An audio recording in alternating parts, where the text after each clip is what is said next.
تعالى اقول لكم طبق الفول بتاعنا في ربع ساعة بس. وكمان هنعمل بصارة جميلة جدا وبطريقة مختلفة وسريعة.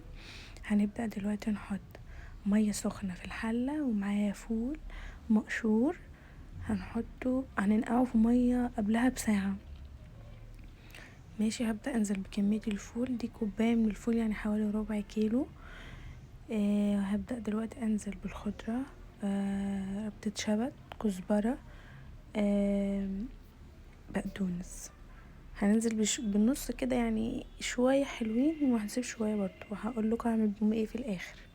ومعايا هنا بصلاية، وكمان فصين توم، وكمان معايا فلفل رومي، قرن واحد بس. وهنقلب كل ده مع بعض، وطبعا الكمون والملح مش هننساهم. وهنقلب كل ده ونحط ونغطيه ونسيبه على نار وسط لمدة ربع ساعة. هتلاقي كل ده استوى، او على حسب ما ياخد معاكي، على حسب البوتاجاز بتاعك. ماشي، بعد ما استوى معايا بصوا، خد معايا ربع ساعة بالظبط. وانا هحط دلوقتي الخضرة اللي انا سبتها. ماشي، ما تقلقوش، هي هتستوي لوحدها، ولما تضربوها في الخلاط هتبقى مفيش اي تكتلات فيها، كمان عشان يبقى اللون الاخضر معانا ظاهر فيها.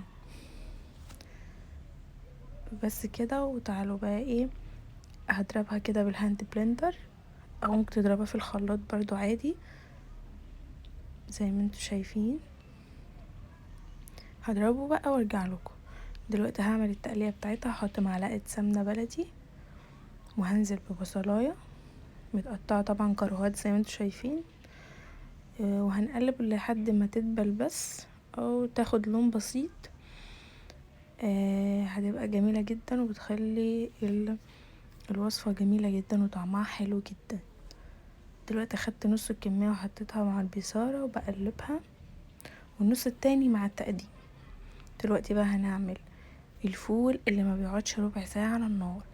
جبت برضو كوبايه حوالي ربع كيلو ميه سخنه، وهنا معايا معلقتين عدس بني من بتاع الكشري. هحطهم مع عادي، ما تقلقوش، ما بغيرش اي حاجه في الطعم، هما معلقتين بس. كده بعد ما استوى معايا ربع ساعه، هبدا انزل بلون الفول او لون اورنج. حلو حلو حلو قوي قوي قوي، وهيدينا لون الفول بالظبط. بصوا زي ما انتوا شايفين كده، هنضربه برضو بالهاند بلندر ونقدمه كده زي ما انتوا شايفين مع الطحينة والسلطة والحاجات الحلوة دي. وكمان عملت جنبهم بطاطس اللي هي زعلوك. متنسوش الاشتراك في القناة واللايك.